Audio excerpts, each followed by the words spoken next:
A soldier grabbed the scalding hot barrel of a gun. The soldier did this to evade military service. His entire palm was burned to a crisp. Cowardly soldiers shot through each other's palms with guns. Bolder soldiers sharpened bullets and loaded them into guns. The bolder soldiers pointed the muzzle at their own hands. The bolder soldiers pulled the trigger to shoot through their palms. These soldiers mutilated themselves at all costs. They were still judged as deserters by the military court. Superior officers sent the deserters to the center of the battlefield. The soldiers had to fend for themselves. A German fighter plane flew towards the first soldier. The first soldier pulled the pin of a grenade. He waited for the right moment and threw it into the air. The grenade blew off the tail wing of the enemy fighter plane. The first soldier was shot dead by the machine gunner on the plane. He was originally a carpenter. A mouse climbed onto his bed one night while he was sleeping. He picked up his gun and smashed it at the mouse. He accidentally pulled the trigger and injured himself. The military court believed he had intentionally mutilated himself. The court sentenced him as a deserter. The second soldier was a coward. He was a hooligan and sentenced to 5 years for intentional injury. He was pardoned and sent to the front line.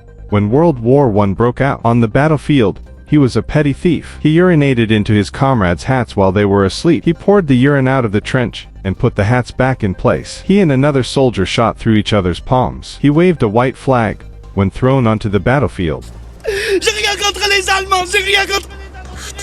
An old soldier shot him dead. The third soldier was a farmer. He was conscripted on his way to his mother-in-law's house. He witnessed an officer kicking the dead soldiers. He pressed the officer into the mud and drowned him alive. He decided to leave after returning to the trench. He sharpened a bullet and shot through his own palm. He was hit by a shell during a German bombing. The fourth soldier was a welder. He understood that the war was a game of politicians. He wanted to make everyone understand the truth about the war. He was regarded as a joke due to his poor eloquence. He mutilated himself to evade military service. He was shot by the Germans in the center of the battlefield.